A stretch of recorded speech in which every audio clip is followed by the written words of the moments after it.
আল্লাহ রাব্বুল আলামিন বলছেন, যেই কোরআন শুনতে তোমরা আসলে, এই কোরআনের প্রকৃত যদি তোমরা দাবিদার হও, ভাগীদার হও, এই কোরআন তোমাদেরকে পরাজিত করবে না, কোরআন বিজয়ী করবে। যেমন করে গাজাবাসীর কাছে কিছু নাই, কিন্তু তারপরেও সবচেয়ে বড় পৃথিবীর সেরা যে গোয়েন্দা সংস্থা, যারা 15-20 বছরের খবর ফাঁস করে দিতে পারে, যাদের কাছে আয়রন ডোম আছে, যাদের কাছে পৃথিবীর সব তথ্য ফাঁস করার মতো প্রজেক্ট আছে, এত কিছু থাকার পরেও কোন এক শনিবারে হাজার হাজার মিসাইল আক্রমণ করার পরে তাদের ভিতরে ঢুকে তাদেরকে ওই সীমিত সামর্থ্যে আক্রমণ করেছিল যারা, তাদের কাছে প্রযুক্তি ছিল না, ক্ষমতা ছিল না, টাকা ছিল না। এটা কোরআনওয়ালা, কোরআন যে গ্রহণ করে, কোরআন পরাজয় দিতে আসে নাই, কোরআনওয়ালাদের বিজয় দিতে কোরআন আসছে, ঠিক কি না? কোরআন যার সাথে সম্পৃক্ত আছে, আল্লাহ রাব্বুল আলামিন এই কোরআনওয়ালাদেরকে দুনিয়াতে পরাজিত করার জন্য আনেন নাই। কোরআনের বিজয় আল্লাহ কিভাবে দিবেন, কোরআনওয়ালাদেরকে আল্লাহ কিভাবে জিতাবেন, এটা আল্লাহ রাব্বুল আলামিন ছাড়া আর কেউ জানে না। তিনটা প্রশ্ন করব, টনটন করে উত্তর দিবেন। এমন একটা প্রযুক্তি, যেই প্রযুক্তিতে আপনি হোয়াটসঅ্যাপ ইউজ করেন, গুগল ইউজ করেন, মেল ইউজ করেন, মোবাইল ইউজ করেন, আপনার নাম্বার আপনি জানেন, আমি ছাড়া, আমার বউ ছাড়া কেউ জানে না।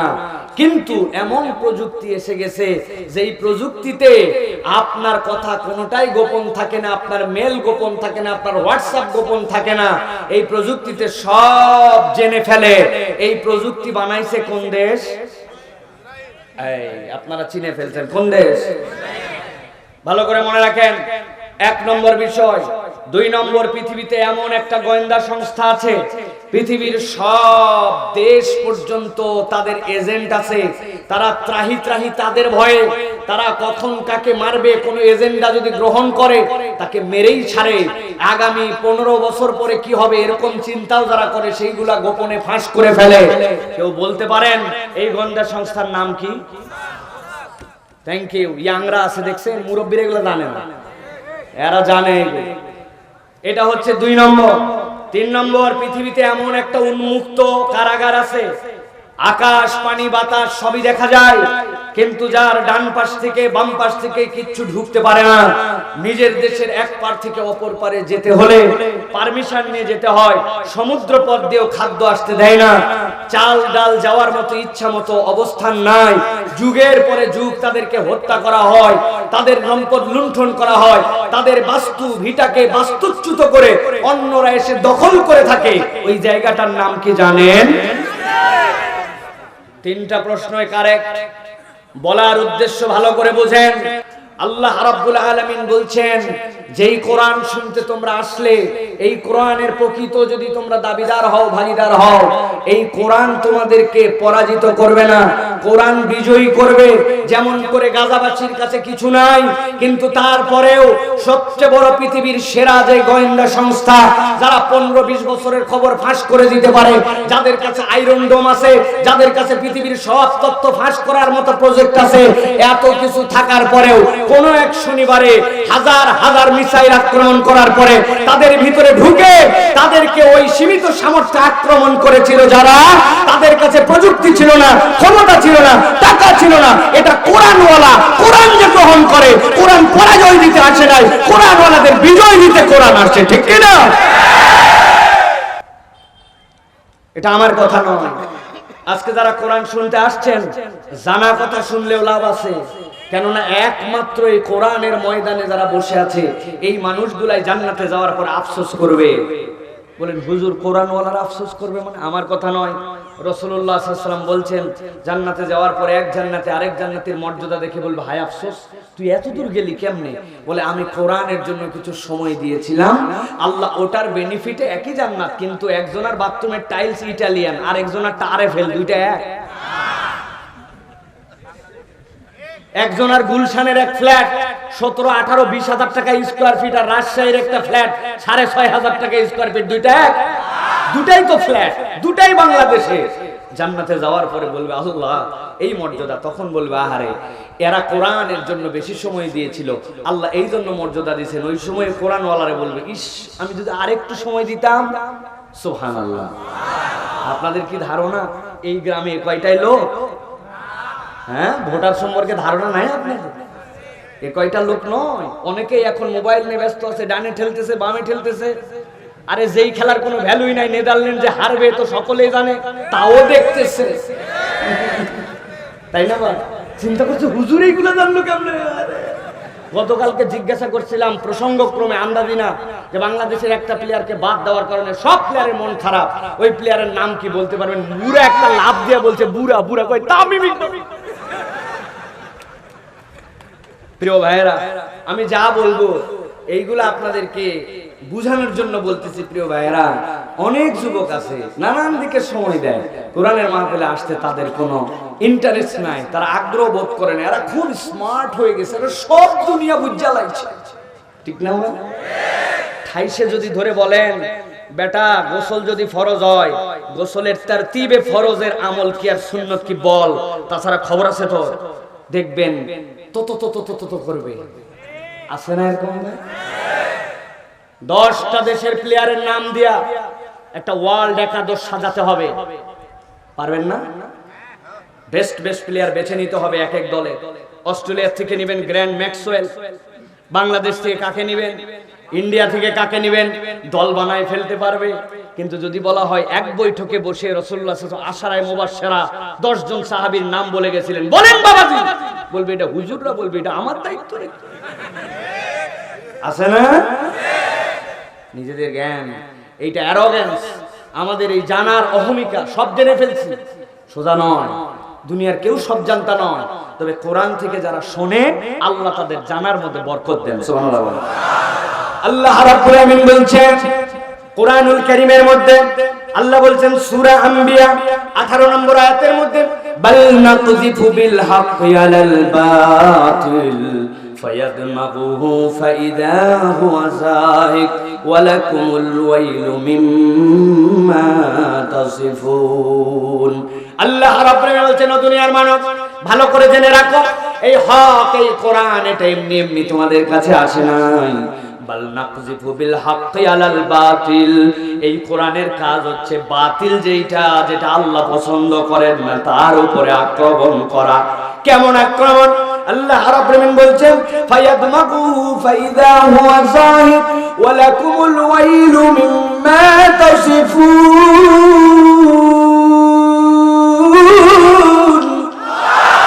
ও দুনিয়ার মানুষ, আমি আল্লাহ রাব্বুল আলামিন বললাম এমন আক্রমণ করবে, ফায়াদমাগুহু, এইটা তার ব্রেনের মধ্যে আঘাত করবে, ফাইদা হুয়া যাহিক, এমন আক্রমণ যে তার ব্রেনটা ভেঙে চুরমার করে দিবে।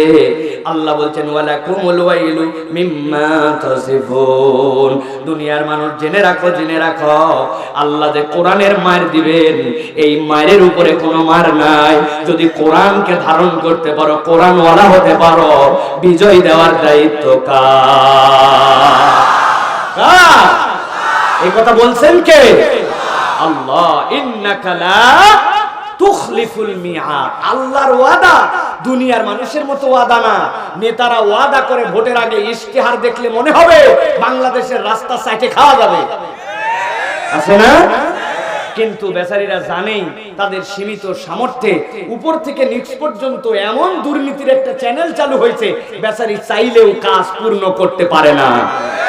যদি তাই না হতো, লক্ষ কোটি টাকার বাজেট হয়, বাংলাদেশের রাস্তার জন্য যে পরিমাণ বাজেট হয়, ওই পরিমাণ যদি পর্যাপ্তভাবে ঠিকঠাক কাজ হতো, একটা রাস্তায় 30 বছর হাত দেওয়া লাগতো না।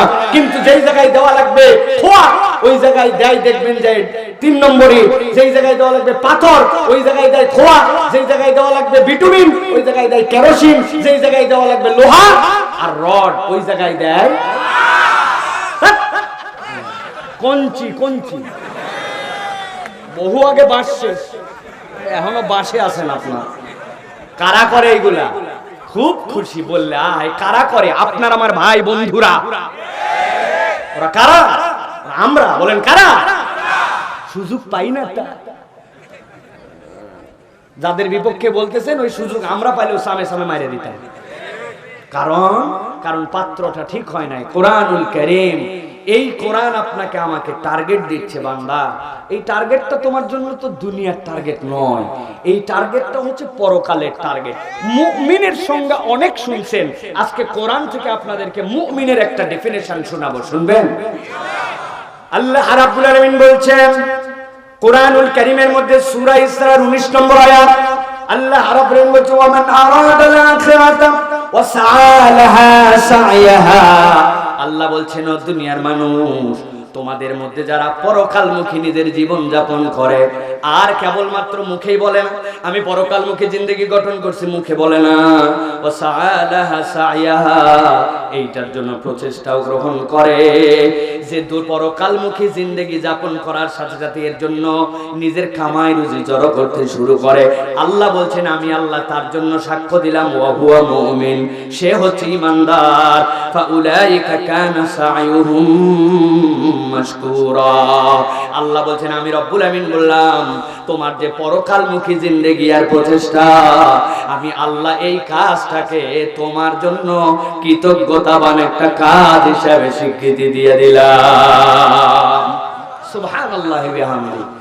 আগে আমি সব জায়গায় কথা বলি প্রিয় ভাইরা, ভূমিকা আগে ক্লিয়ার করায় নিচ্ছি, মনের কনসেপ্টটা যেন পরিষ্কার হয়। আগে আমরা ছোটবেলায় অনেক খেলাধুলা করছি, আপনারা করছেন কিনা? প্রচুর খেলছি, নদীতে সাঁতার কাটছি, মাছ ধরছি, কিন্তু যতই খেলি আমাদের মূল টার্গেট ছিল পড়ালেখা। পড়ালেখার ফাঁকে ফাঁকে খেলছি, কিন্তু এখনকার বাচ্চা কাচ্চার সিস্টেম বদলাইছে, এখন পড়ালেখার ফাঁকে ফাঁকে খেলেন, এখন খেলাধুলার ফাঁকে ফাঁকে পড়ে। আবার এমন এক পড়ালেখার তরিকা নামাইছে নতুন, এখানে কোনো পরীক্ষা নিরীক্ষা কিছুই দেওয়া লাগবে না, খালি প্রজেক্ট ধরায় দিবে আপনার কাছে, ওই খেলতে খেলতে নাকি পড়বে, কি যে পড়বে আল্লাহ জানে। এই কথা বলার উদ্দেশ্য প্রিয় ভাইয়েরা, আপনার আমার টার্গেটটা পরকাল, কিন্তু এখন আমাদের জিন্দেগি যাপনের পদ্ধতি হচ্ছে পরকালের ফাঁকে ফাঁকে দুনিয়া না, দুনিয়ার ফাঁকে ফাঁকে একটু সুযোগ পাইলে পরকাল করি। উদাহরণ দেই, একজন আমাকে বলতেছে হুজুর আল্লাহর সাহায্যে রাত্রের ঝামেলা মিটায় ফেলছি। আমি বললাম রাত্রে কি ঝামেলা ছিল?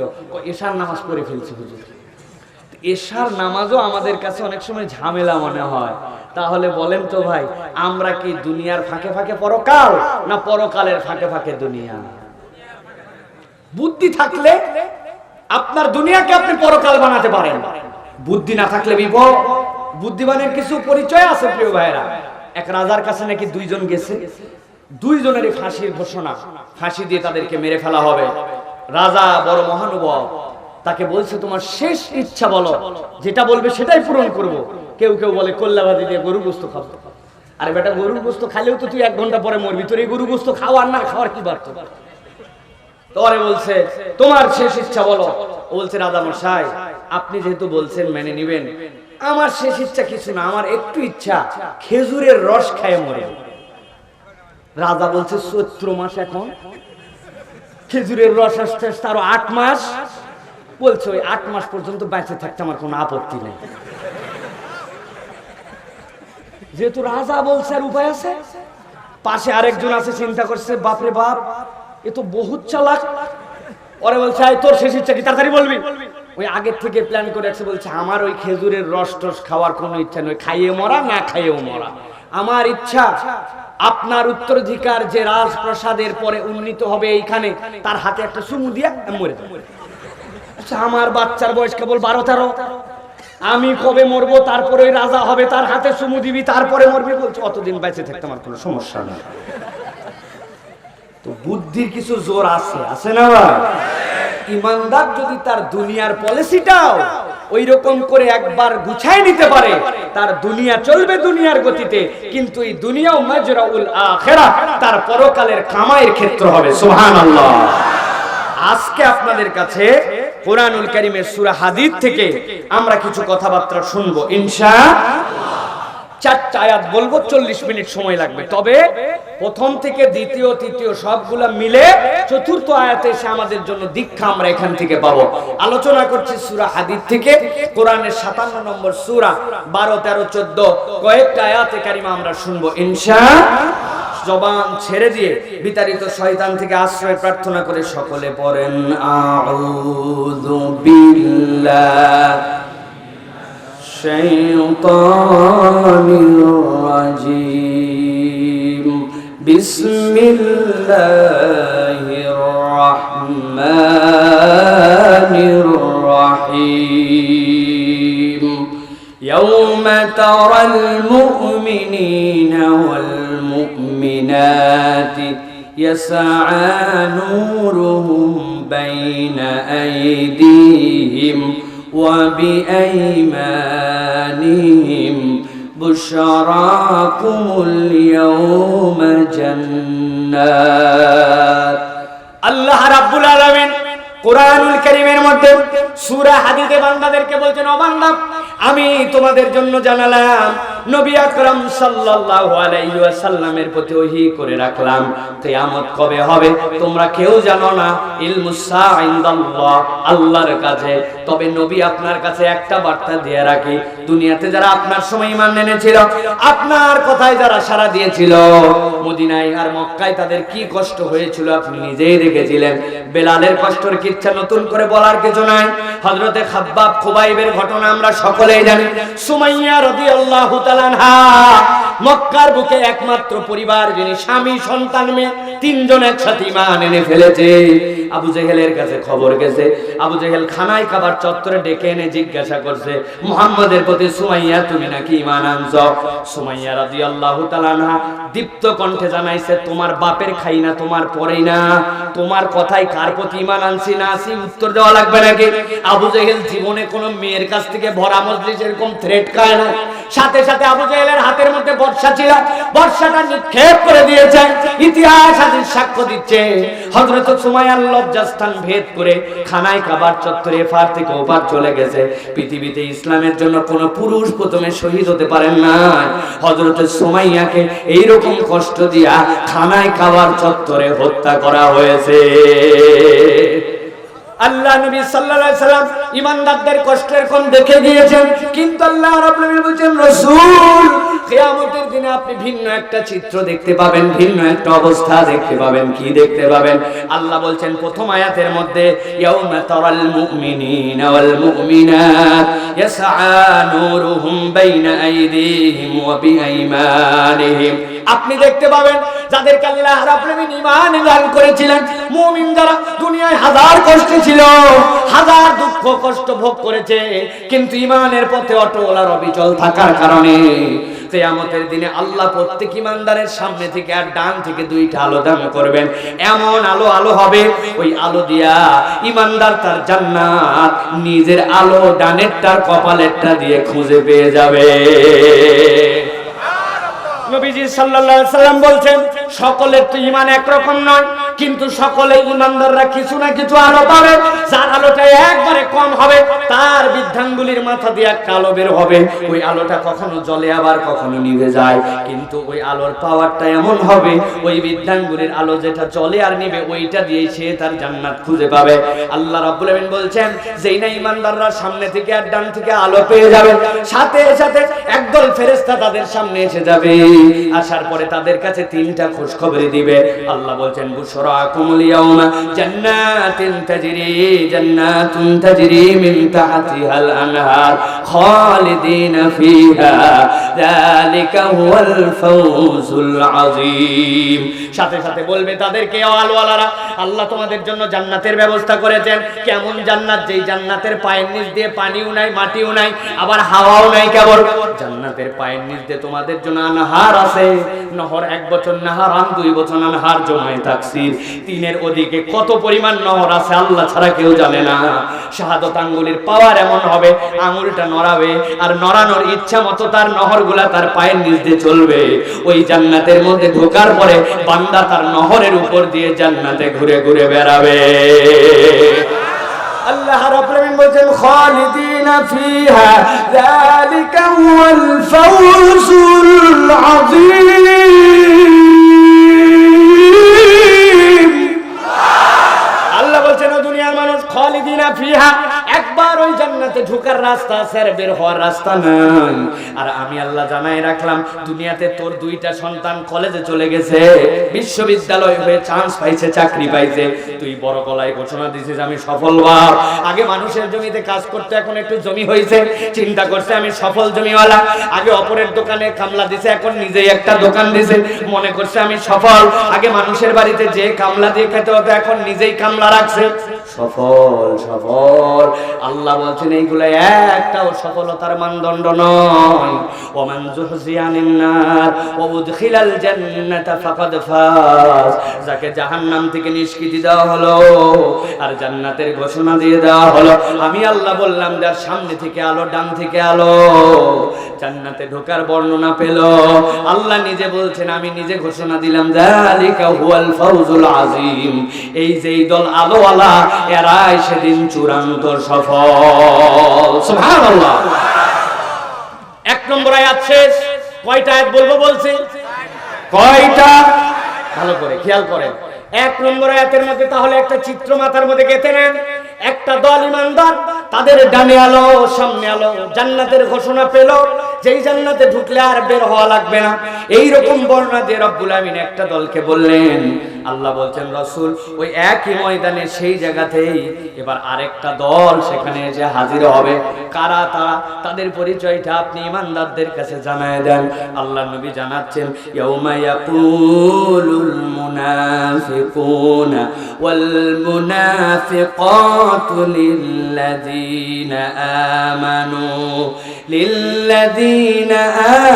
انظرونا نقتبس من نوركم قيل ارجعوا وراءكم فالتمسوا نورا। আল্লাহ রাব্বুল আমিন বলছেন, ও দুনিয়ার মানুষ, ইমানদাররা যখন আলো পাইল, পাওয়ার পরে তার জান্নাতের দিকে হাঁটা দিয়েছে, ঠিক একই সময় রাসূল আপনি দেখতে পাবেন ওই ময়দানের মধ্যে মুনাফিক পুরুষ আর মুনাফিক নারীরা এসে হাজির হয়েছে। কারা? বলেন কারা? মুনাফিকেরা কারা? মুনাফিকের সংজ্ঞা জানেন? মুনাফিক কাকে বলে? আমি সহজ ভাষায় একটা কাজে পরিচয় করাই দেই। মুনাফিকের অনেক ডেফিনেশন আছে, ইস্তিলাহি, কিন্তু একটা জিনিস মনে রাখবেন, অন্তরে ইসলাম পছন্দ করে না, আলেম ওলামা ভালো লাগে না, ইসলাম প্রিয়তা পছন্দ নাই, কিন্তু উপরে উপরে টুপিওয়ালাদের সাথে, দাড়িওয়ালাদের সাথে, নামাজিদের সাথে, মুসলমানদের সাথে তাল দিয়া থাকা লাগে,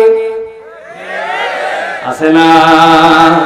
এরা হচ্ছে মুনাফিক, যারা অন্তরে ইসলাম পছন্দ করে না। মাহফিলের দাওয়াত হয়তোবা নিয়ে গেছেন, কবে মাহফিল, এই তারিখ, কয়দিন ব্যাপী, 2 দিন, তাই নাকি, কারা কারা আয়োজন করতে, সব শুনে নিয়ে 500 টাকা হাতে ধরায় দিছে হয়তো, কিন্তু আপনি 500 টাকা নিয়ে বিদায় হওয়ার সাথে সাথে হ্যালো বলে ফোন লাগাইছে, শুনলাম এই জায়গাতে নাকি 2 দিনের তাফসীর, কিরে দেখ তো কোন দলের এজেন্ডা কারা করতেছে, সুযোগ থাকলে এটা বন্ধ করত, এদিকে দেয় 500, এদিকে বন্ধ করার হো দেয়, এইরকম লোক আছে কিনা? আমার আল্লাহ রাব্বুল আমিন বলছেন, ভালো করে খেয়াল করেন, ইয়াউমা ইয়াকুলুল মুনাফিকুনা ওয়াল মুনাফিকাতু লিল্লাযীনা আমানু انظرونا। আল্লাহ বলছেন ওই ময়দানে যারা ইমানদার আলো পাইছে, ওই ময়দানে মুনাফিক পুরুষ আর মুনাফিক নারী রে এবার আসছে। আসার পরে ইমানদার দেখে বলছে, উনজুরুনা, এই ইমানদার একটু দাঁড়াও। ইমানদাররা বলছে, কারা ডাকে রে? আমাদের তো এখন ডাইরেক্ট জান্নাতে যাওয়ার রাস্তা ধরছি আমরা, আমাদের আলো আর আলো, ডাকে কারা? উনজুরুনা। তাকায় দেখে একদল লোক চিনাছে নাই, তারাই ডাকছে। জিজ্ঞাসা করছে, কেন দাঁড়াতে বললে?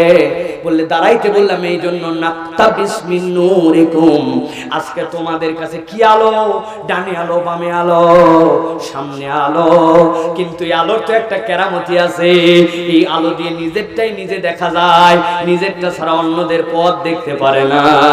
অতএব তোমাদের এত অজস্র যখন আলো, তোমরা একটু অপেক্ষা করো, তোমাদের থেকে আমরা অল্প একটু আলো নিতে চাই। কতটুকু আলো? কথা বলেন, কত? এইটা বলার কারণ কি? অল্পর সংজ্ঞা কি? আল্লাহ কোরআনে বলছেন, নাক্তাবিস মিন নূরিকুম, আলো বেশি নিব না ভাই, তোমাদের আলো থেকে অল্প একটু আলো দাও।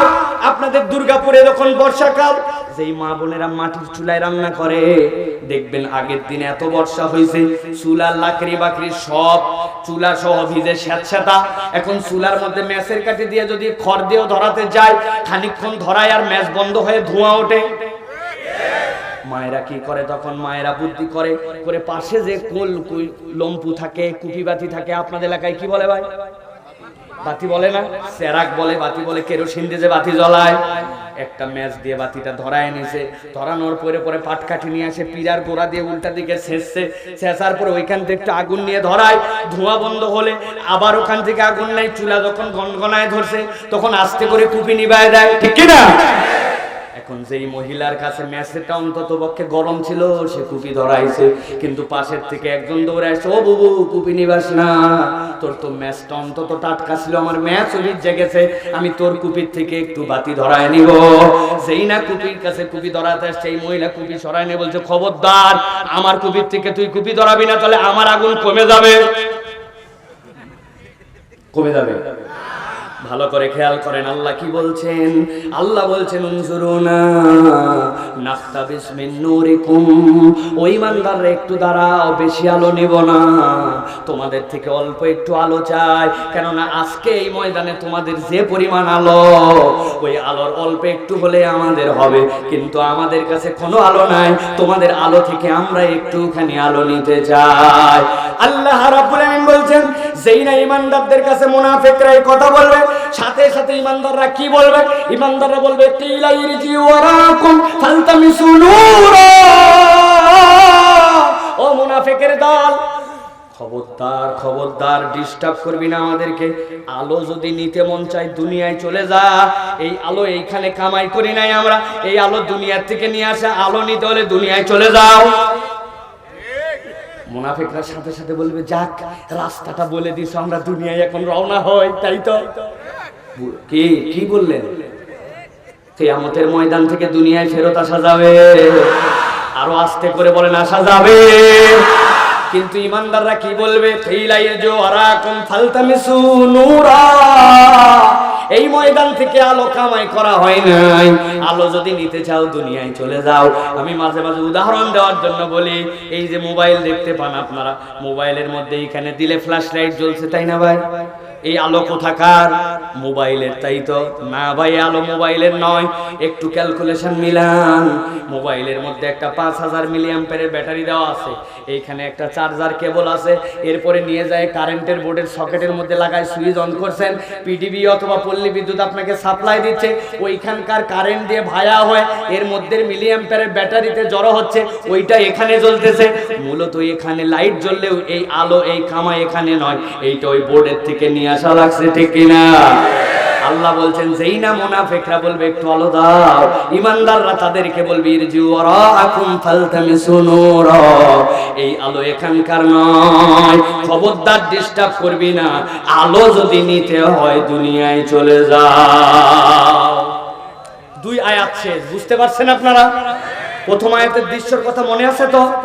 ইমানদারদের সামনে থেকে আলো, ডান থেকে আলো, ওর জান্নাতের ঘোষণা পেয়ে গেছে ওরা। দ্বিতীয় আয়াতে ওই একই ময়দানে মুনাফিকের দল আসছে, আসার পরে বলছে, আমাদেরকে একটু আলো দাও ভাই, আলোর অভাব আমাদের, অল্প একটু আলো দাও। ইমানদাররা তাদেরকে বকা দিয়ে বলছে, বেকুবের দল, ইরজু ওয়ারাকুম ফালতামিসু নূরা, দুনিয়ায় যাও, দুনিয়া থেকে আলো নিয়ে আসো, এই আলো এই ময়দানের নয়। বুঝতে পারছেন এই পর্যন্ত?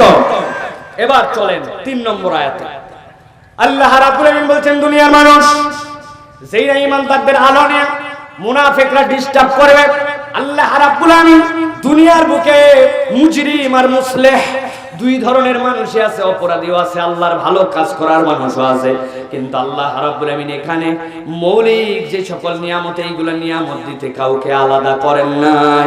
যেই লোক 5 ওয়াক্ত নামাজ পড়ে, ওই লোক যদি কুশার লাগায়, আখ লাগায়, ওর আখ হয় মিষ্টি, আর যেই লোক নামাজ পড়ে না, ওই যদি আখ লাগায়, ওর আখ হয় তিতা, ঠিক কিনা? ঠিক। যেই লোক নামাজ পড়ে প্রত্যেক দিন, আই লোক যখন ধান লাগায় 1 বিঘায়, তখন ওর হয় ইরি, পাইজাম, 28, এইগুলা হয় বিঘায় 20 মণ। আর যেইটা কেবলমাত্র জুম্মার দিনের মুসল্লি আছে, তাও আগে আগে যায় না, মসজিদের বারান্দায় এসে অপেক্ষা করে, করার পরে হুজুরের বাংলা আলোচনা শেষ, খুতবা শেষ, এরপরে একামত শেষ, কতকামাতিস সালাহ, উনি তখন শিশুর কাটে মসজিদের ভিতর ঢুকে, এক জুতা বাইরে, আরেক জুতা মসজিদের বারান্দায়। আসে না এরকম মুসল্লি? ওরে ভিআইপি, উনি মোবাইল টিপতেছে, ডানে বামে চিন্তা করছে, এগুলো খতিব সাহেব যা বলতেছে এগুলো বহু আগে জানা শেষ। আসে না এরকম? যেই বেটা 5 ওয়াক্ত নামাজ পড়ে, ও ধান লাগাইছে 1 বিঘা আর 20 মণ, আর যেটা ধান লাগাইছে শুধু জুম্মার নামাজ পড়ে, ওর হয়েছে বিঘা প্রতি 2 মণ। ব্যাপার থেকে এমন। আল্লাহ বলছেন না না না, তবে এইরকম একটা পার্থক্যের দিন আল্লাহ দেখাবেন। 3 নম্বর আয়াতে কারিমার মধ্যে আল্লাহ দ্বিতীয় আয়াতের অংশের মধ্যে বলছেন ফাদুরিবা বাইনাহুম বিসুরিল লাহু বাব। ও দুনিয়ার মানুষ ভালো করে জেনে রাখো, যখন ওই মুনাফিকের দল ইমানদারদের কাছে আলো চাওয়ার পরিমাণ তারা আলো দেয় নাই, কিন্তু তারা তো জানে দুনিয়ায় আর ফেরত যাওয়া যাবে না, উপায় নাই। ইমানদারদেরকে যাই ডিস্টার্ব করতে শুরু করছো, ভাই তোর পা ধরি ভাই, তোর হাত ধরি ভাই, তুই যা ধরতে বলবি তাই ধরি ভাই, আমাকে একটু আলো দে ভাই। আল্লাহ বলছেন আজকের দিনে তো আমার ইমানদারদের সাথে মুসলিমদেরকে আর ডিস্টার্ব হতে দিব না। আল্লাহ বলছেন ফাদুরিবা বাইনাহুম বিসুরিল লাহু বাব, তাদের ডিস্টার্ব করার সাথে সাথে আল্লাহ উপর থেকে নিচ পর্যন্ত একটা পর্দা ঝুলায় দিবেন। পর্দাটা বড় অভিনব, এপার থেকে ওপার দেখা যায়, এপার থেকে ওপার কথা শোনা যায়, কিন্তু আল্লাহ রাব্বুল আমিন বলছেন বাতিনুহু ফির রাহমা ওয়া যাহিরুহু মিন কিবালি। ওই মুনাফিকের দল বাহিরের দিকে থাকবে আর ইমানদাররা ভিতরের দিকে। পর্দা দিয়ে দেখা যায়, পর্দা দিয়ে শোনা যায়, কিন্তু আল্লাহ বলছেন ইমানদার যেই পাশে থাকবে সেইখানে আল্লাহর রহমতে আরাম আর আরাম, আর বাহির দিকে যে মুনাফিকেরা থাকবে কিয়ামতের ময়দান থেকে তাদের জন্য কষ্ট আর কষ্ট। এই আয়াতের সূক্ষ্ম ব্যাখ্যা করছেন মুফাসসিরিনে কেরাম। তাফসীরে কাবীরের ভিতরে আসছে,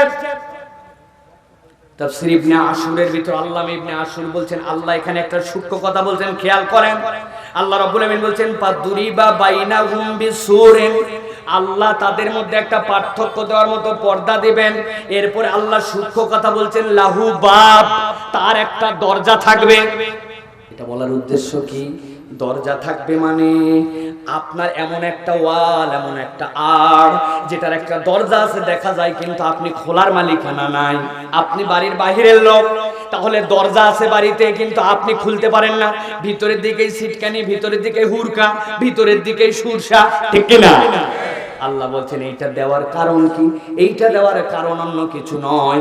দুনিয়ার বুকে মুনাফিকরা ইসলামের সাথে দুশমনি করে যত না ইসলামের ক্ষতি করছে, তার থেকে বেশি মুমিনদের অন্তরের মধ্যে ব্যথা দিছে। বদরের ময়দানে আল্লাহর নবী 1000 লোক নিয়ে রওনা হলেন, 730 জন লোক নাই হয়ে গেল।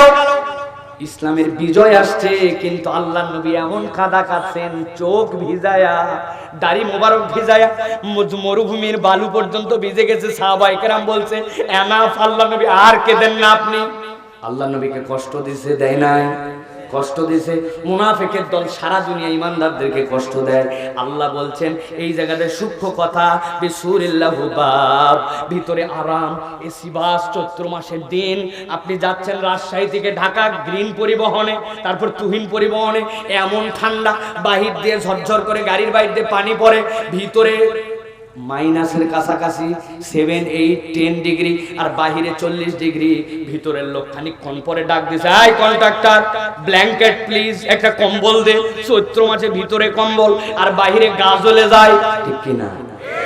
আমার আল্লাহ বলছেন ও দুনিয়ার মানুষ, ওই মুনাফিকের দল দেখুক, দরজার মালিক তোমাদের কাছে চাইলে ইমানদার খুলতে পারে, কিন্তু খুলবে না। মানসিক কষ্ট যেইটা তারা মুসলমানদেরকে দুনিয়ায় দিতে, আল্লাহ কিয়ামতের ওই ময়দানে ওইখান থেকেই তাদেরকে কষ্ট দেওয়া শুরু করবেন। আল্লাহু আকবার।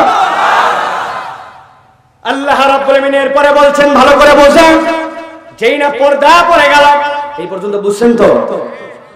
আল্লাহ রাব্বুল আমিন এবার বলছেন ওই মানুষগুলা যেইগুলার কাছে আলো, সামনে আলো, ডানে আলো, জান্নাতের ফেরেশতারা সালামুন কাওলাম মির রব্বির রহিম বলে বলে জান্নাতের দিকে নিয়ে যায়। মুনাফিকরা এসে ডিস্টার্ব করছে, ভাই একটু আলো দে, ভাই অল্প একটু আলো দে। ডিস্টার্বের ঠালায় আল্লাহ পর্দা দিয়েছেন। ইমানদাররা এখন ভিতরে আরাম করে বসে আছে, বাইরে মুনাফিকরা জ্বলে পড়েছে।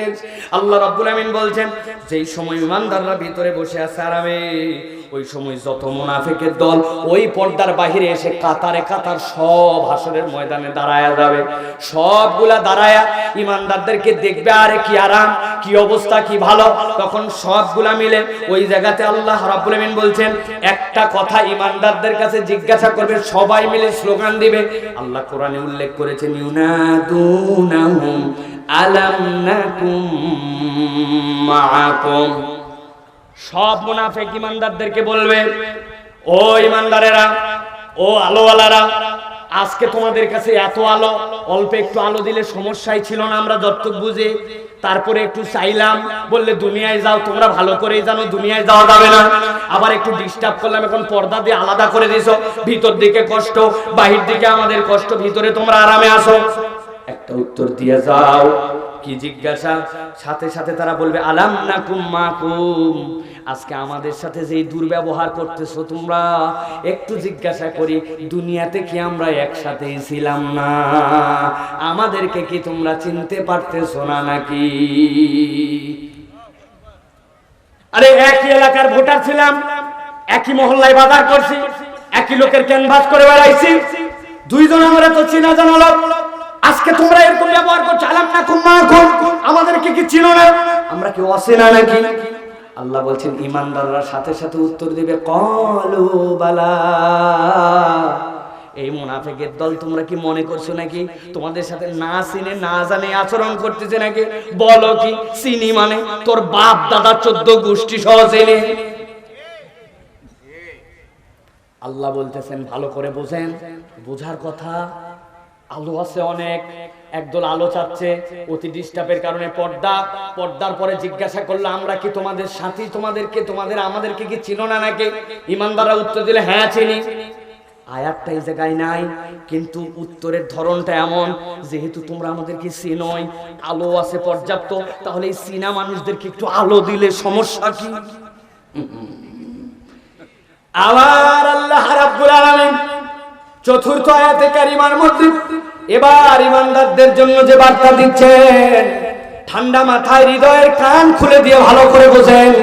আল্লাহ রাব্বুল আলামিন সাথে সাথে বলছেন قالوا بلى ولكنكم فتنتم أنفسكم وتربصتم وارتبتم وغرتكم الأماني حتى جاء أمر الله وغركم بالله الغرور। আল্লাহ রাব্বুল আলামিন সাথে সাথে এবার ঈমানদারদের মধ্যে বলবেন, এই মুনাফিকের দল, তোমাদেরকে চিনি, আমাদের কাছে আলো আছে অনেক, ডিস্টার্ব করার কারণে পর্দা পড়ে গেছে।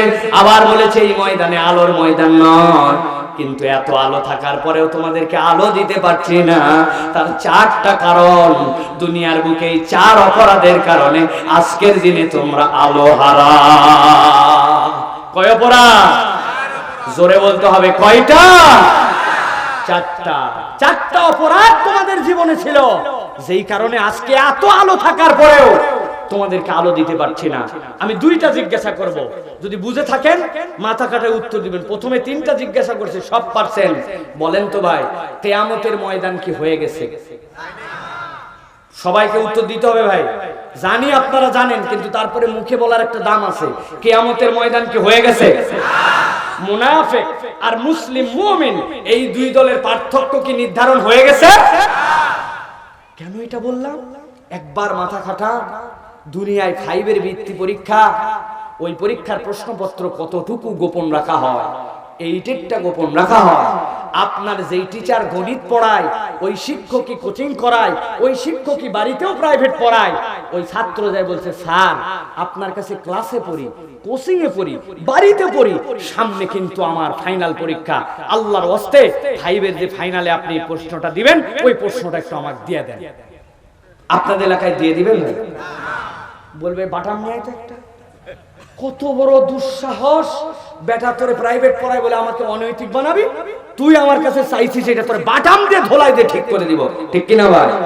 প্রশ্ন যত পরীক্ষার সব গোপন, কিন্তু আল্লাহ বলছেন কিয়ামত হয় নাই, মুমিনও পার্থক্য করা হয় নাই, মুনাফিকের পার্থক্য করা হয় নাই, কিন্তু আমি আল্লাহ জানালাম ওই দিন যাওয়ার পরে আলো পাবে না। সেই কারণগুলা তোমাদেরকে দুনিয়াতেই জানাই দিতে চাই, যাতে আমার একটা বান্দাও মুনাফিকের দপ্তরে যায় ওই দিন আলো হারা না হয়। ইনি রহমান, ইনি আপনার আমার রব, তিনি আল্লাহ। সুবহানাল্লাহ। তার দয়ার কোনো শেষ নাই। সুবহানাল্লাহ। তাহলে আলো হারাবার কারণ কয়টা? হাত রেডি করেন এরকম করে, নখ। বুড়া মানুষরা না করলে হবে, ইয়াংরা। আমি জিজ্ঞাসা করব কয়টা, চিৎকার করে বলতে হবে 4টা। কয়টা? সবার হাত ওঠে নাই, হাত নামান। কয়টা? আলো হারাবার কারণ কয়টা? বলবেন হুজুর এলে কি শুরু করলো ভাই? এটা করার কারণ আছে না? আমাদের দেশের অধিকাংশ ওয়াজ আমাদের বাড়ির যায় না। ভুল বললাম ভাই? যাওয়ার পরে বলি এটা বক্তা একজন জিজ্ঞাসা করছে কি ফাটালো, বলছে তা বলতে আছে না ভাই? খানিকক্ষণ সময় আজান দিল মাহফিল, খানিকক্ষণ গজল গাইল, খানিকক্ষণ উত্তেজনা, খানিকক্ষণ কোন গল্পের জোড়া দেওয়ার জন্য। এইবার ঠিক করতে পারলাম না, আল্লাহ যদি কোনোদিন কোনো ময়দানে আবার দেখা করায় সেখানে আপনাদের কাছে বাকিটুকু শেষ করব। এই দাওয়াত খাওয়ার আরেক ফন্দি করে চলে যাওয়া, এইগুলা আমাদের দেশের কমন প্র্যাকটিস। আমরা চেষ্টা করতেছি এর বাহিরে আসার জন্য। ইনশাআল্লাহ আমাদের ঠিক হওয়ার আগে আপনাদের ঠিক হওয়া, ঠিক না ভাই? হুজুর আপনি যত ওয়াজ জানেন, কিন্তু আমাদের মাহফিল 2 দিনের এই সাবজেক্টে ওয়াজ হয়েছে, আপনাকে প্রস্তুতি নিয়ে এই ওয়াজ শোনান লাগবে, ঠিক কি না? হুজুর অটোমেটিক তাহলে ঠিক হয়ে যাবে। আর আপনারা হুজুরের উপর ভরসা আছেন, হে যা করবে তাই শুনবো, হে যা বলবে তাই বল না। একই মাহফিল এই জায়গায় হচ্ছে, কিছু বাড়িতে খোরাক নিয়ে যেতে হবে, ঠিক কি না? প্রিয় ভাইরা, আমাকে আরেকটা কথা বিরক্ত লাগে, অনেকেই বলে হুজুর মহিলাদের জন্য, অনেক মহিলা একটু ওয়াজ করেন। ভাই কোরআন শরীফে মহিলা আর পুরুষের আলাদা, হ্যাঁ নবীর কোন সুন্নত আলাদা করা হয়েছে যে এটা পুরুষের সুন্নতের মহিলার সুন্নত? তো আবার মহিলার কিসের আলাদা আছে? মহিলাও ইমানদার, পুরুষও ইমানদার, মহিলাও মুনাফিক, পুরুষও মুনাফিক, ঠিক কি না?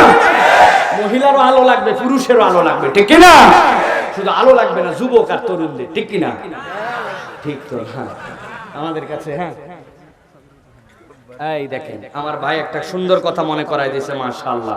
প্রিয় ভাইরা, আপনারা কারা কারা আলোচনা আর 20 মিনিটের মতো আছে, চলে যাবেন আপনারা? যদি চলে যান তাহলে অন্য একটা কাজ আছে, আর যদি চলে না যান তাহলে ইনশাআল্লাহ আমরা এই 4টা পয়েন্ট শেষ করব ইনশাআল্লাহ। প্রিয় ভাইরা, তাহলে আলো হারাবার কারণ কয়টা? 4টা। ইমানদাররা বলতে শুরু করেছে, খেয়াল করেন, নখে গুনেন।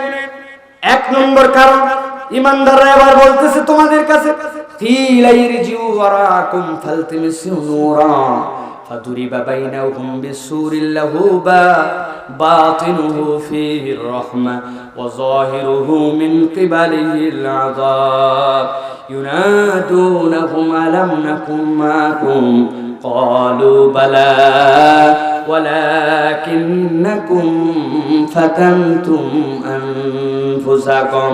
সাথে সাথে ইমানদাররা বলতেছে, ও মুনাফিকের দল, ভালো করে শুনে নাও, তোমাদের 1 নম্বরে যেই কারণে আজকে তোমরা আলো পাচ্ছ না, তার মৌলিক এবং 1 নম্বর গুরুত্বপূর্ণ কারণ হচ্ছে তোমরা নিজেদেরকে নিজেরাই এমন যেই পরীক্ষা আল্লাহ তোমাদেরকে দেয় নাই, তোমরা নিজেরাই নিজেদেরকে এই পরীক্ষায় নিমজ্জিত করেছিলে।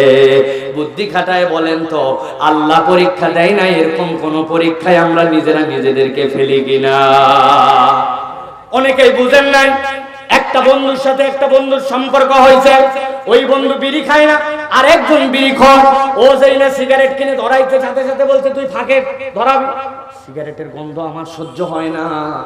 বন্ধুর সাথে সিগারেট ধরানোর পরে সিগারেট ধরাইলে কাশে, কিন্তু ওই বন্ধুর সাথে প্রথম দিনে যে কাশতো, 1 দিন 2 দিন 7 দিন 10 দিন পার হওয়ার পরে ওই বন্ধুই সিগারেট ধরার পরে চিৎকার করে এই দোস্ত হয়ে বলে, তোর পরে সিগারেটের বিড়িটা কিন্তু আমি খাবো।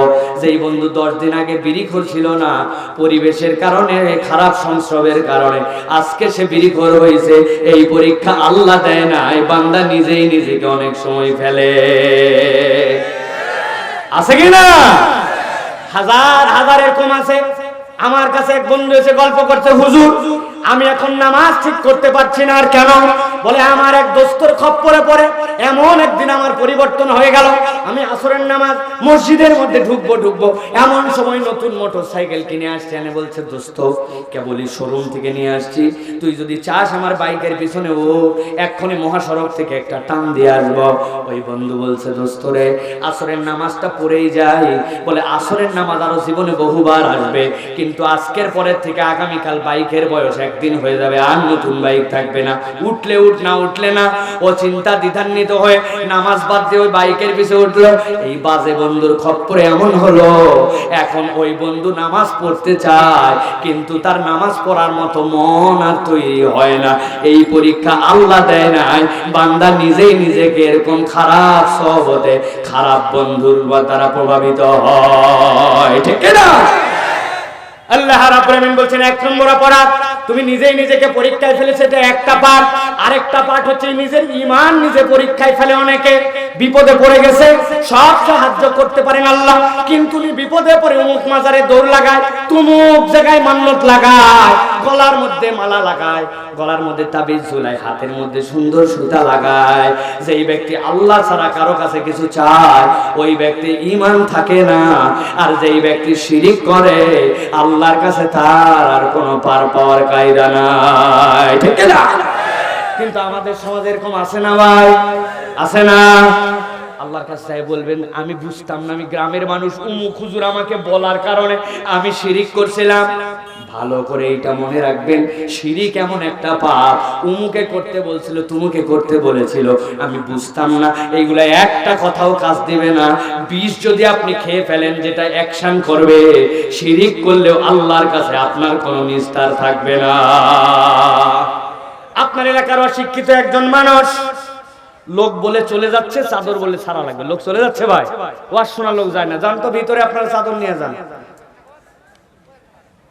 অশান্তি দেন ভিতরে। আপনারা মাদ্রাসার জন্য এই মাহফিলের জন্য কিছু কালেকশন দরকার, লোক চলে যাচ্ছে, যাদের টাকা দেওয়া দরকার, এই জন্য মেহেরবানি করে আপনারা যারা দায়িত্বে আছেন ভিতরে চলে যান।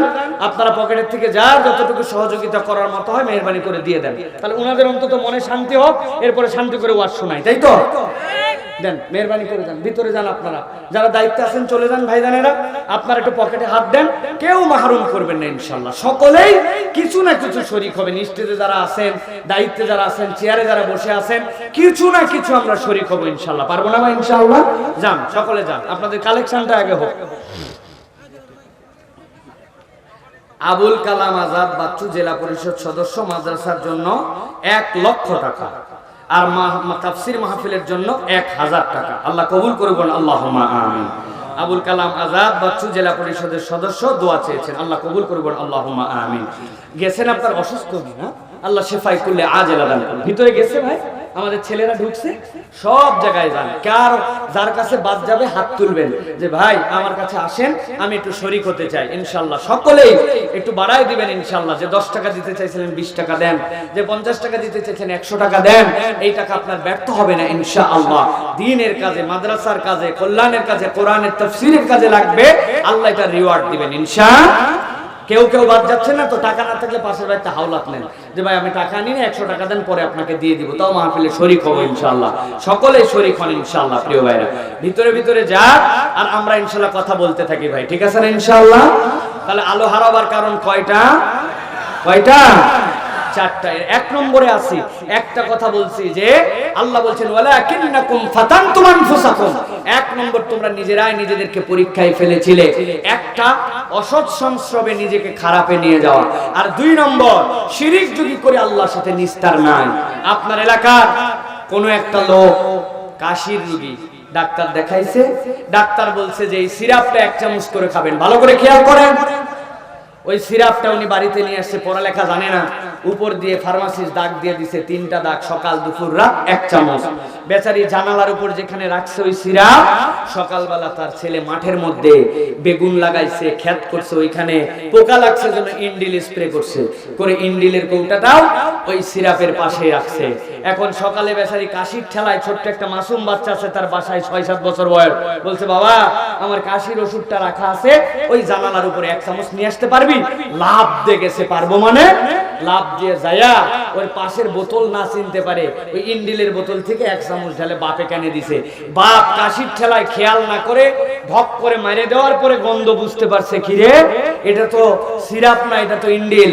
বুঝে থাকলে বলেন তো ভাই, ভুল করে এই ইন্ডিল যদি খেয়ে ফেলে 1 চামচ, তাহলে ওই লোকের এই বিষ কাজ করবে না করবে না? উত্তর সবাই দেন নাই, বুঝে থাকলে বলেন কাজ করবে না করবে না? কিভাবে কাজ করবে? একটা মূর্খ মানুষ একটা মাসুম বাচ্চা দিছে, ভুল করে দিছে, নিয়ত ভালো ছিল, তাও 20 কাজ করবে। হ্যাঁ, আপনার নিয়ত কি ছিল? মাসুম বাচ্চা দিছে, মুরুক্ষ না শিক্ষিত, 20 দেখবে না। 20 খেলে 20 যেরকম কাজ করে, আপনি যদি আল্লাহর সাথে শিরিক করেন, আল্লাহ ছাড়া কাউকে ডাকেন, কেউ সাহায্য করতে পারে এটা মানেন, বিশ্বাস করেন, কোন পীর মুরিদ মাজার ফকির এইগুলা কল্যাণ করতে পারে মনের মধ্যে ধারণাও করেন, আপনার ঈমান নষ্ট হয়ে যাবে। কোন হুজুরের কথাই করছিলেন? আল্লাহ দেখবে না, আল্লাহর কাছে ওই দিন আলো পাওয়া যাবে। তাহলে 1 নম্বর, ওয়ালাকিন্নাকুম ফাতানতুম আনফুসাকুম, আল্লাহ বলছেন তোমরা নিজেরাই নিজেদেরকে পরীক্ষায় ফেলেছিলে, আমরা নিজেরা এরকম কোন পরীক্ষার মধ্যে নিজেদেরকে ফেলবো না।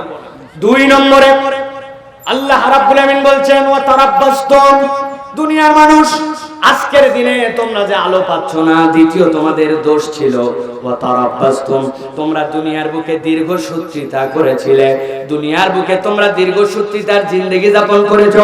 দীর্ঘসূত্রিতা মানে কি? দীর্ঘসূত্রিতা মানে আপনি আল্লাহর দিকে আসার ক্ষেত্রে কালক্ষেপণ করেছেন, অপেক্ষা করাইছেন, আর আল্লাহকে বুঝ দিয়েছেন এই তো করলাম বলে, এই তো ধরলাম বলে। ইমাম সাহেব হুজুর হাত ধরছাই, মাগরিবের নামাজের ওয়াক্ত হয়েছে, চল নামাজে যাব, উল্টা হয়েছে ইমাম সাহেবকে বলতেছে, ইমাম সাহেব আজকে কি বার? আজকে মঙ্গলবার, বুধবার, বৃহস্পতিবার, জুম্মার দিন থেকে দেখেন হুজুর নামাজ ধরছি না ধরছি আছে না। বেটা তোমার বুধ কই গেল, বৃহস্পতি কই গেল, তুমি জুম্মার দিনকে টার্গেট বানালে। আল্লাহ বলছেন ওয়া তারাব্বাসতুম, তুমি আল্লাহর দিকে আসতে অপেক্ষা করছো। মানুষ বলছে ভালো হয়ে যা, খারাপ বন্ধু ছেড়ে দে, নামাজি হয়ে যা। বলছে সামনে রমজান মাস, এই রমজান থেকে এমন ভালো হব দেখিস। আছে না? কত রমজান চলে গেল, কত শুক্রবার চলে গেল, আপনি পরিবর্তন হলেন না, আল্লাহর দিকে আসলেন না। অনেক ব্যবসায়ীকে বলা হয় কি ব্যাপার, আর কবে চেঞ্জ হবেন? আর অপেক্ষা করার 3টা বছর, আল্লাহর ঘরে যাই হজ করব, করার পরে দেখবে এমন হাজী সাহেব হয়েছে আমি মসজিদ ছাড়ার কিছুই বুঝবো না। আছে না? আমার আল্লাহ বলছেন ওয়া তারাব্বাসতুম, তুমি আল্লাহর দিকে আসতে দেরি করেছো। যারা আল্লাহকে সময় দিয়ে দিয়ে দেরি করাবে, আল্লাহ বলছেন কিয়ামতের দিনে তাদের আলো হারানোর কারণ এটা হতে পারে। চিৎকার করে বলেন তো আমাদের মধ্যে এই দোষ আছে কিনা? আছে কিনা? যদি নাই থাকে, মুসলমানরা 1000 দিন ওয়াজ শুনলো, আল্লাহর নবী থেকে শুরু করে যত পয়গম্বর, কোন পয়গম্বর ছিলেন না যাদের মুখে দাড়ি ছিল না, কোন সাহাবী ছিলেন না যাদের দাড়ি ছিল না। কিন্তু ইমানদার 50 বছর বয়স হলো, দাড়ি রাখলেন না কেন? কি ব্যাপার, আবার বিয়ে করবেন নাকি আপনি? কয় হুজুর রেখে দিব বলে। সমাজের অবস্থা তো বুঝতেছেন, দাড়ি রাখলে একটু আনস্মার্ট লাগে। ভালো করে বোঝেন, আপনি দাড়ি রাখতে পারতেছেন না, এটা বলে দিবেন, আল্লাহ মাফ করে দিবে হয়তো, আল্লাহ আমি পারি নাই। কিন্তু আপনি যদি বলেন দাড়ি রাখলে আনস্মার্ট লাগে, তাহলে আপনি মুহাম্মদ সাল্লাল্লাহু আলাইহি ওয়াসাল্লামকে আনস্মার্ট বানালেন। আর আল্লাহর নবীকে কেউ যদি আনস্মার্ট বলে, তার ঈমান থাকবে না। ঠিক না? আপনাকে বলা হয়েছে টাকনুর উপরে কাপড় পরেন, মা আসফালা মিনাল কাবাইনি ইজারি ফিন্নার।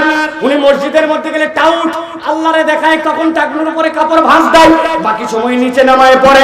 অথচ এই নিচে নামানোর উপরে ওঠানোর মধ্যে কোনো তার পার্থক্য না, কিন্তু আল্লাহর জন্য হুকুম মানে নেয় না। আছে কিনা? তারাব্বাসতুনের মধ্যে তো আমরা পড়ে যাব। এক মহিলা যাচ্ছে, হাতে মোজা, পায়ে মোজা, মুখ ঢাকা, সব কিছু, হাত ধরে যেটা নিয়ে যাচ্ছে আর পুরা শিলা। কিরে, এই মহিলার বয়স 50, আর যেটা নিয়ে যাচ্ছে এটা 18। 50 বছর পার হলে এর পর্দার হালকা আছে, অনেক পর্দা তার জন্য শিথিল, কারণ তার প্রতি আর শাহওয়াত নাই, বিয়ের আগ্রহ নাই। এই মহিলার অনেক বিধান শিথিল, কিন্তু যেটা 18 বছর ওইটার জন্য বেশি পর্দা লাগবে। আপনার মেয়েকে পর্দা করান না কেন? বলে আমিও বিয়ের পরেই পর্দা ধরছি, ইনশাআল্লাহ বিয়ের পরে আমার মেয়েও ধরবে। যত দোষ খালি যুবকদের, ঠিক কিনা? আরে আপনি যদি কলা ছিলে নিয়ে যান, মাছি তো লাগবেই, খালি যুবকদেরকে দোষ দেন কেন? ঠিক না? আল্লাহ রাব্বুল আমিন এই জন্য বলছেন ওয়া তারাব্বাসতুম, আল্লাহর দিকে আসতে যদি তুমি দেরি করো, তাহলে তোমার আলো হারায় ফেলতে পারো। আল্লাহর বিধান যেটা জানতাম না আজকে জানছি, ওইটা আজকের থেকেই মানতে শুরু করতে হবে। ঠিক না? রাজি? এই ঠিক কি নামাজ বাদ দিয়ে না, নামাজ ধরে টাকনুর নিচে কাপড় রাখে নাকি তুলে? দাড়ি কাটে না রাখে। এক মহিলা 1 লক্ষ টাকা পাঠাইছে আমার কাছে, কয়লা দিয়ে বলছে হুজুর আমার জন্য খাস দোয়া করবেন। লেখা আছে এই জায়গায় কি দোয়া, হুজুর আপনাদেরকে দেখি পুরুষ মানুষের দাড়ি দেখলে আমার জানটা ভরে যায়, আমার জীবনের শখ আমার মুখে দাড়ি উঠুক, এই জন্য 1 লাখ টাকা মসজিদে দিলাম, দোয়া করবেন। হুজুর 1 লাখ টাকা ব্যয় দোয়া করছে, আল্লাহ তুমি কি না পারো, ইন্নাল্লাহ আলা কুল্লি শাইইন কাদির। 1 লাখ টাকা দিছে তোমার বান্দি, আল্লাহ তার মুখে একটু দাড়ি উঠে কাজ হবে? কাবা ঘরের ইমাম যদি দোয়া করে দাড়ি উঠবে? কেন বললাম এই কথা? 1000 দোয়া করে যেই মহিলার দাড়ি উঠে না, আর আপনাকে আল্লাহ দেওয়ার পরে আপনি মহিলা সাজতে চান, আপনার একটু চেক করা দরকার। কিছু না রাখতে পারলে মোষ রাখেন, যা গুনাহ হয় আমার হোক। এক বাচ্চা নাকি বাপের সাথে শুয়ে আছে, মা একদিকে বাচ্চা একদিকে, রাত্রেবেলা খালি বাচ্চা বাপের বুকের কাছে যায় ঘোষা দেয়। খানিকক্ষণ পরের বাপ বলছে আমি তোর মা না, ওইদিকে হ। এখন বাচ্চা কি দিকে পাচ্ছে, বাচ্চা বাপ মায়ের মুখ দেখে দেখে, মায়ের মুখও ছলছলা বাপেরটাও ছলছলা, ওই জন্য তো খাইতে যায় বাপের কাছে। আরো বলবো, আরো আর বলা লাগবে না ভাই,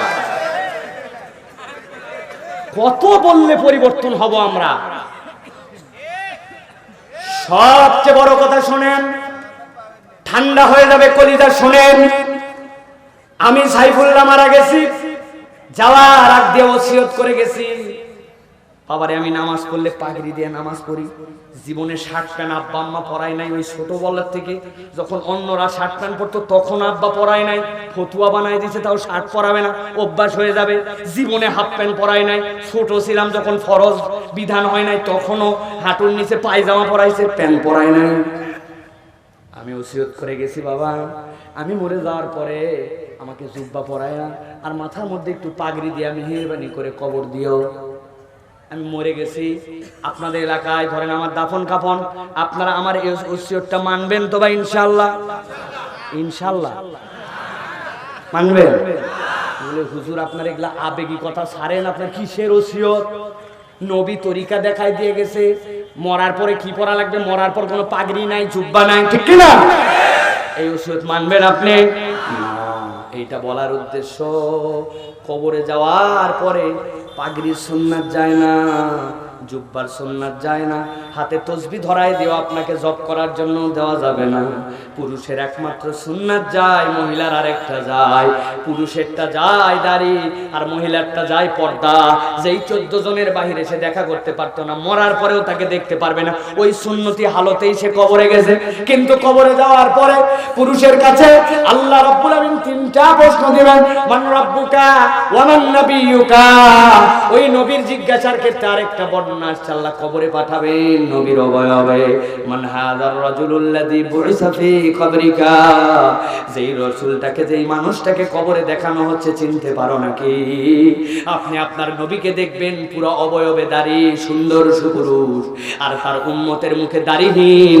আপনার কবরে ওই উত্তরটা কত কঠিন হবে ভেবে দেখেছেন নাকি? অনেকেই বলবেন হুজুর এটা আমরা জানি বলে এই কাজ করতেছি। বলে কেমন করে? বলে আমি জানি আমি 60 বছর আগে মরবো না, আমাদের বংশ 70 আছে না ভাই? ভালো করে জেনে রাখেন ভাই, আসার সিরিয়াল আছে, যাওয়ার কোনো সিরিয়াল না। কত তরুণ কত যুবক বড় আশা করে পরীক্ষার হলের থেকে বের হইয়া বন্ধু বান্ধবের সাথে গল্প করতে করতে 3 সাইকেল নিয়ে যায়। যাওয়ার সময় পুটিয়ার এখানে ছোট্ট একটা নসিমনা, সে পিছন থেকে ধাক্কা লাগাইছে। 2 ভাই চলে গেছে এক সাইকেল দিয়া, আর একজন সাইকেলের থেকে পড়ছি তো পড়ছি, পিছনের চাকাটা বুকের উপর দিয়া। বাড়ি আর ফেরা হয় নাই, 8-এর পরীক্ষা শেষ, জীবনও শেষ। যাওয়ার সিরিয়াল নাই, আশাটা কেবল আছে, ঠিক না? আল্লাহ এই জন্য বলছেন ওয়া তারাব্বাসতুম, খবরদার খবরদার তোমরা দীর্ঘসূত্রিতা করো না। নামাজ ধরবো, কয়দিন পরে পড়বো, আগামীকাল আগামী শুক্রবারতে ফজরের জামাতে হাজির হব, এইগুলা করা যাবে না। এইগুলা যদি করি আল্লাহর কাছ থেকে এইগুলা আমাদের আলো হারানোর কারণ হতে পারে, ঠিক না? আলো হারাবার কারণ কয়টা বলছি, কয়টা? বাকি আছে কয়টা? শুনবেন তো ইনশাআল্লাহ। আল্লাহ রাব্বুল আমিন বলছেন এবার 3 নম্বর, বড় কঠিন আল্লাহ বলছেন ওয়ারতাবতুম, আজকে তোমরা যে আলো পেলে না তার কারণ তোমরা আল্লাহর বিধানে সন্দেহ করতে। ঠিকঠাক মতো উত্তর দিবেন। এখানে যারা আছি আমরা আল্লাহর বিধানে কেউ সন্দেহ করি? একসাথে উত্তর দিতে হবে। ইমানের প্রশ্ন, আল্লাহর বিধানে আমরা সন্দেহ করে? উত্তরটা জোরে নিচে ইচ্ছা করে এখন হিসাব মিলাবো। যারা এত জোরে বললো করি না, দেখি তো এবার করি কি করি না, মিলানো লাগবে না? আপনারা জানেন বিয়ের মধ্যে ফরজ 2টা, একটা হচ্ছে আকদ অনুষ্ঠানের মধ্যে ইজাব আর কবুল, আর একটা হচ্ছে আল্লাহ বলছেন ওয়াতুন নিসা সাদুকাতিহিন্না, মহিলাদেরকে তোমরা দিয়ে দাও, মোহর দিয়ে দাও, এটা ফরজ। আর একটা ওয়াজিব, কেউ কেউ বলছেন সুন্নতে মুআক্কাদা, আউলিম ওয়ালাউ বিশাতিন, একটা ছাগলের বাচ্চা হলে এটা দিয়ে অলিমা করো। এইটা মেয়ের বাড়িতে নয়, এটা ছেলের বাড়িতে। ইসলামের বিয়ে ইজাব আর কবুল, আর এইটুকু মোহরানা আর এই অলিমা শেষ। কিন্তু আমাদের এলাকার বিয়েগুলা কেমন? বিয়ের আগে আছে হলুদ, তার আগে আছে মেহেদি সন্ধ্যা, তার আগে আছে গান সন্ধ্যা, এর আগের 4 দিন আগের থেকে এলাকায় বড় বড় ডেক লাগায়, ডিস্কি ডিস্কি ডিস্কি ডিস্কি ডিস্কি ডিস্কি আছে। এলাকার লোক বিরক্ত হয়ে মসজিদে গেছে, যাওয়ার পরে বলছে হাজী সাহেব আপনার বাড়ির না বিয়ে? বলছে হ্যাঁ হ্যাঁ বাবা দোয়া করো, আমার নাতি ছেলের বিয়ে। তো আপনার বাড়ির থেকে এইসব পরিমাণ ঢিসকি ঢিসকি বাজতেছে, এটা বন্ধ করা দরকার কিনা? বলছে বাবা মানুষের জীবনে বিয়ে তো একবারই হয়, বাচ্চা কাচ্চা মানুষ এটা করুক, আছে না? 2 জন বড় দাপট নিয়ে যায়, বলছে এগুলা করা হারাম, আল্লাহ পছন্দ করে, ইসলাম এটা জায়েজ নাই, বন্ধ কর। ওরা বলছে কিসের ইসলাম রে? একটু একদিন বিনোদন করব, গান করা যাবে না, লাল পানি খাওয়া যাবে না, পটকা ফুটানো যাবে না, একটুখানি অনুষ্ঠানের মধ্যে যাই সেলফি তুলবো, সেলফি তোলা যাবে না, না না না, এটা কি ইসলাম রে? পাশে যেগুলা বন্ধু আছে ওরাও বলছে ঠিক বলছিস দোস্ত, আছে না? আপনি না একটু আগে বললেন আল্লাহর বিধানে সন্দেহ করেন না। আল্লাহর বিধানে তো এইটা পরোক্ষ সন্দেহ। আল্লাহ যতটুকু আনন্দ দিয়েছিলেন এইটুকুতে আপনার মন ভরে না, আপনার বাড়তি আনন্দ যোগ করা লাগে। এইরকম যদি কেউ কোনো কাজ করে তাহলে বোঝা যায় ইসলামের প্রতি তার সন্তুষ্টি নাই। আল্লাহ বলছেন কাজ করে কবরে আসো, তোমার কপালে আলো জুটবে না, ঠিক না? এই সুদের কারবার বন্ধ করতে হবে। ওই আপনি 1450 বছরের আগের পৃথিবীতে নাই। This is modern world without interest, impossible economics. বর্তমান বিশ্বের ইকোনমিক্স এখন সুদ ছাড়া চিন্তাই করা যায় না। এইটা গ্রহণ করে কতগুলো মুসলমানও মনে করছে তাই তো আমরা রিটায়ার্ড করে গেছি, বুড়া হয়ে গেছে, আর কি করব, এখন সুন্দর করে দাদনে টাকা লাগায়। আছে আছে এত বড় দাড়ি, সুন্দর নামাজি, হাতে তসবিহ, আসরের নামাজের পর বাড়িছে দাদা 1000 টাকা দে, হাতে টাকা নাই, সব দাদা 1000 টাকা দেওয়াই লাগবে, বাচ্চাকে ডাক্তারে বললাম হাতে টাকা নাই। খানিকক্ষণ পরে বলছে দাদা মনে করছেন আপনাকে 1000 টাকা এমনি নিচ্ছি, আজকে শুক্রবারে 1000 দিবেন, আগামী মঙ্গলবার 1250। বলছে বেকুব কোথাকার, মানুষের হাতের টাকা থাকে নাকি বাড়ির চল। বাড়িতে নিয়ে যাওয়ার পরে 1000 টাকা বাইর করে দেওয়ার পরে বলতেছে আরো লাগবে নাকি, বল তোর দাদিও এই কাজ করে, কিছু আছে, তবে যা করবি তাড়াতাড়ি কর, মাগরিবের আজান দিচ্ছে কিন্তু আমি জামাত ধরবো। আসরের নামাজ পড়ে এসে দাদনে টাকা লাগায়া মাগরিবের নামাজ ধরতে যায়। আল্লাহর বিধানে সুদ হারাম, এইটার প্রতি আস্থা নাই, এরকম নামধারী মুসলমান আছে কিনা? একটু আগেই যে বললেন আল্লাহর বিধানে সন্দেহ করি না, এখন যাবার ঠিক ঠিক করতেছে, কি ব্যাপার? পর্দা করো না কেন? 1450 বছর আগে মক্কার ওয়েদার খারাপ ছিল, বালিকাময় আবহাওয়া, ওই আবহাওয়ায় বোরকা লাগতো, পর্দা লাগতো, ওইটা জীবন্ত টেন। এখন হাত মোজা পা মোজা এগুলো মানুষে পরে রেখে এইরকম বলা মুসলমান মার্কা লোক বাংলাদেশে আছে কিনা? ভালো করে সাবধান হয়ে যান। আল্লাহ বলছেন ওয়ারাতাবতুম, তোমার বেশভূষা ইমানদার, কবরে সবাই মিলে নামাবে আলা মিল্লাতে রাসূলিল্লাহ। ঘাড় যদি কোনো কারণে বেঁকা হয়ে যায়, শক্ত হয়ে যায়, মোট করে ভাঙ্গে দিয়ে হলেও কিবলার দিকে ফিরাবে, কোনো লাভ নাই, কোনো লাভ নাই। আল্লাহর বিধানে কেউ যদি সন্দেহ করে যায়, কিয়ামতের দিনে আলো তার নসিবে নাই, ঠিক না? জিহাদ আর সন্ত্রাস কেউ মিলাই ফেলছে অনেকে। লেকচার দিতে দিতে অনেকে বলে আগে জিহাদ দরকার ছিল, এখন আর জিহাদ নাই, এখন অন্তরের জিহাদই বড় জিহাদ। ভুয়া কথা। অন্তরের জিহাদও তখন ছিল, এখনো আছে, তখনও ছিল, এখনো থাকবে। জিহাদের শর্ত আছে, কিন্তু আপনাকে বিশ্বাস করতে হবে জিহাদ নামে ইসলামের একটা পার্ট আছে। এইটা যদি আপনি স্বীকার না করেন আপনার ঈমান নাই। যুবকদের থেকে কেমন করে তামান্না দূর করে দেওয়া যায়, তারে নারে মিষ্টি মিষ্টি ইসলাম দেওয়া যায়, এইটা এক দলের এজেন্ডা এখন, ঠিক না? এই জন্য প্রিয় ভাইয়েরা, 3 নম্বর অপরাধ সব সময় ক্যালকুলেশন করে চলবেন। ওয়ারাতাবতুম, আল্লাহর বিধান নেওয়ার কোনো সন্দেহ আছে নাকি? আল্লাহর বিধান নেওয়ার মনের মধ্যে অন্য কোনো কিছু ভাবি নাকি? যদি হয় বুঝবেন এটা শয়তানের ওয়াসওয়াসা। কেননা আল্লাহ বলেছেন ইন্নাদ-দীনা ইনদাল্লাহিল ইসলাম, দিন হিসাবে আল্লাহর কাছে ইসলামই একমাত্র। আল-ইয়াউমা আকমালতু লাকুম দীনাকুম ওয়া আতমামতু আলাইকুম নি'মাতি, এই দিনকে পরিপূর্ণ করে দেওয়া হলো। তোমার মাথায় ধরলেও ঠিক, না ধরলেও ঠিক, এর নাম ঈমানদার, ঠিক না? অতএব প্রিয় ভাইয়েরা, ইসলামের কোন বিধান নিয়ে সন্দেহ করা যাবে না। যদি সন্দেহ করে যাও দুনিয়া থেকে আলো নিয়ে আসো, দুনিয়ায় আর আসা যাবে না, জাহান্নাম ছাড়া উপায় থাকবে না। 4 নম্বরে সর্বশেষ আল্লাহ রাব্বুল আমিন বলছেন ওই মানুষগুলোর কাছে ঈমানদাররা জানাবে তোমাদের 4 নম্বর অপরাধ কি। তারা বলবে ওয়াগররাকুমুল আমানিউ হাত্তা জামরুল্লাহি ওয়াগররাকুম বিল্লাহিল গরুর।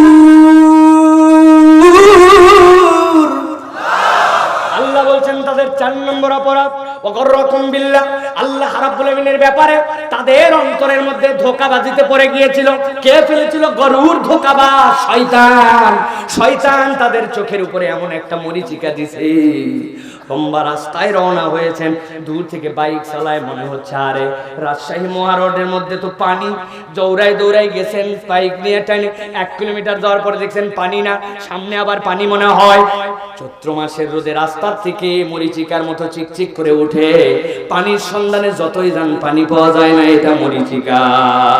শয়তান আপনাকে আল্লাহ ছাড়া সব হুকুমের মধ্যে মজা লাগায় দিছে, আর বুঝাইছে ইসলামের এই বিধান মানা কঠিন, এইটা পালন করা যায় নাকি, এইটার জন্য এই পরিবেশ আছে নাকি, নানান বুঝ দিয়ে দিয়ে আল্লাহ থেকে শয়তান আপনাকে সরাইছে। আসলে সমস্যা আল্লাহর বিধানে নয়, সমস্যা আপনার আমার অন্তরে, ঠিক না? পরিপূর্ণ ঠিক হয় নাই।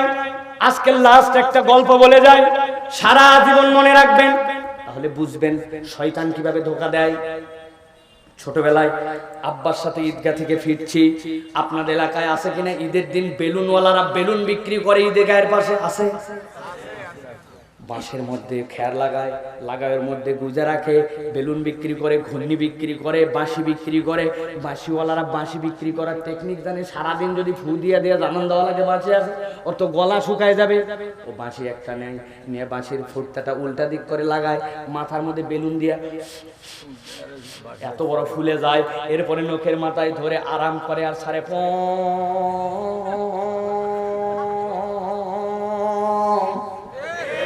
আছে না। ওই বেলুনওয়ালার কাছে দেখছি একটা চশমা আছে, 2 টাকা দাম, কাগজের বর্ডার, সামনে লাল কালার দেওয়া, পিছনে একটা গার্ডার লাগানো। আব্বাকে বলছে চশমা কিনে দেওয়া লাগবে। ঈদের দিন বেচারি কি করবে, 2 টাকা দিয়ে চশমা কিনে দিয়েছে।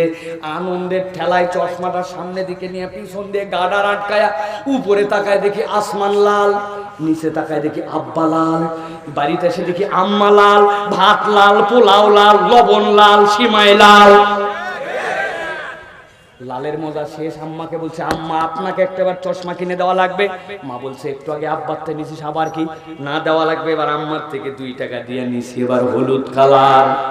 আস্তে করে টান দিয়ে যেই না চোখে দিয়ে উপরে দেখি আসমান হলুদ, আব্বা হলুদ, আম্মা হলুদ, ভাত হলুদ, পোলাও হলুদ, সব হলুদ। জিজ্ঞাসা করে উত্তর দেন মাথা খাটায়া, আসলে কি আমার আব্বা লাল? আসমান কি হলুদ? ভাত কি লাল? না ভাই, আসলে ভাত ভাতের কালারে আছে, বাপমা বাপমায়ের কালারে আছে। আমার চশমা লাল অথবা হলুদ, এই কারণে আমি ভিন্ন কালার দেখতে পাই। আমার আল্লাহ রাব্বুল আমিন বলছেন, ও দুনিয়ার মানুষ, ওই দিন কিন্তু আলো হারায় ফেলবি, ভালো করে জেনে রাখ।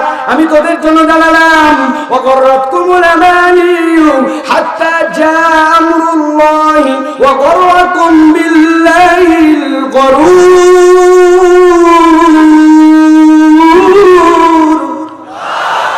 শয়তান তোরে ধোঁকা দিবে, শয়তান তোরে ধোঁকা দিয়া শয়তান তোকে আল্লাহর দিক থেকে ফিরাই দিবে। কোন সময় পর্যন্ত? অপেক্ষা করতে করতে মৃত্যু চলে আসবে, আর তওবা করার সুযোগ হবে না। নাউযুবিল্লাহি মিন যালিক। প্রিয় ভাইরা, তাহলে আজকের আলোচনার কনক্লুশনে আমরা চলে আসি। প্রিয় ভাইরা, যেই তবিলটা আমরা বাড়িতে নিয়ে যেতে চাই, তিনটা দিকের কথা বলেছি। প্রথম, কোরআন আমাদেরকে পরাজিত করতে আসে নাই, কোরআন আমাদেরকে বিজয়ী বানাতে আসছে, ঠিক কি না? দুই নম্বর, বিজয় দিবে কাদেরকে? যারা আখিরাতমুখী জিন্দেগি গঠন করবে। দুনিয়া না হলেও হবে, কিন্তু আখিরাত তার আগে। হালাল হারাম বিবেচনা করে চলবে। দুনিয়ায় একটা বন্ধু দরকার নাই, কিন্তু বাজে বন্ধু আমার থাকতে পারে না, ঠিক কি না? তাহলে আপনার হায়াতটা হবে পরকালকে টার্গেট করে। আগে হিসাব করবেন যে এটা করলে আমার পরকালে লাভ আছে না নাই। আর তিন নম্বরে বলেছি, ওই জান্নাতীরা আলো পাবে আর মুনাফিকরা আলো পাবে না। আলো হারানোর চারটা কারণ। এক নম্বর বলেছি আপনাদের কাছে, এক নম্বরে নিজেরাই নিজেদেরকে পরীক্ষার মধ্যে ফেলে এই পরীক্ষায় ফেলা যাবে না। দুই নম্বর, আল্লাহর বিধানের দিকে আসতে এক মুহূর্ত দেরি করা যাবে না। আজকের থেকেই লাইফ পরিবর্তন করবে, সিদ্ধান্ত নিতে হবে। তিন নম্বরে, আল্লাহর বিধানে সন্দেহ করা যাবে না। আমি বুঝি না মানে আল্লাহর বিধানে মনে ঝামেলা আছে না, আমি বুঝি কি না বুঝি, আল্লাহর বিধান সবটুকু ঠিক। আর চার নম্বর, আল্লাহর ব্যাপারে যেন বান্দা ধোকায় না ফেলে। শয়তান ধোকা দিবে, ওই ধোকার রাস্তা চিনে নিতে হবে কোরআন থেকে, কোরআনের আলোচনা থেকে, এই সকল মাহফিল থেকে। তাহলে বুঝে থাকলে বলেন যে আমাদের এই আলোচনা আমাদের হৃদয়ে ধারণ করার দরকার আছে কি না? তাহলে হাত তুলে বলেন, ইনশাআল্লাহ রাজি আছি আমরা। আমাদের দোষগুলো আইডেন্টিফাই করব, আমাদের গুণগুলো যুক্ত করব, রাজি আছি ইনশাআল্লাহ। এই যুবকেরা, সিদ্ধান্ত নাও, মনে মনে হাত তুলে সিদ্ধান্ত নাও যে আমার এই একটা দোষ আছে, আল্লাহ চাহে বাদ দিয়ে দেবে। নিয়ত করো, গোপনে গোপনে। মোবাইলে খারাপ জিনিস দেখি আল্লাহ দেখবো না। আল্লাহ টাকুর নিচে কাপড় আছে, বটি দিয়ে কাটি ফেলবো, প্রয়োজনে উঠাই ফেললাম কাপড়। আল্লাহ আর কোন মহিলাদের সাথে বাজে কথা অথবা অন্যরকম কোন সবৈধ সম্পর্ক রাখবো না। আল্লাহ চাহে তো আল্লাহ মিথ্যা কথা বলবো না, গালি দিব না। এরকম এক একজনের এক এক অপরাধ আছে না? একটা নিয়ত করেন, এটা বাদ দেবো ইনশাআল্লাহ। নিয়ত মনে মনে আল্লাহর সাথে নিয়ত করেন, করছেন? এবার একটা গুণ যুক্ত করার নিজের জীবনে চেষ্টা করেন যে হুজুর ইনশাআল্লাহ একটা গুণ নিজের জীবনে যুক্ত করবো ইনশাআল্লাহ। নফল নামাজটা পড়তাম না, পড়বো ইনশাআল্লাহ। অথবা টুপি মাথায় দিতাম না, টুপি মাথায় দেবো ইনশাআল্লাহ। মানুষের সাথে কল্যাণকামী কাজ করার চেষ্টা করব। মানুষের সাথে দেখা হলেই সালাম দিব, কেউ চাইলে তাকে ফেরত দিব না। সাধ্যের মধ্যে কল্যাণ, যেটা ভালো মনে করেন, একটা ভালো গুণ নিজের জীবনে যুক্ত করবো। রাজি আছেন ইনশাআল্লাহ? মা বোনেরাও নিয়ত করেন, হাত তুলে ইনশাআল্লাহ। আল্লাহ কবুল করবেন, আল্লাহুম্মা আমিন।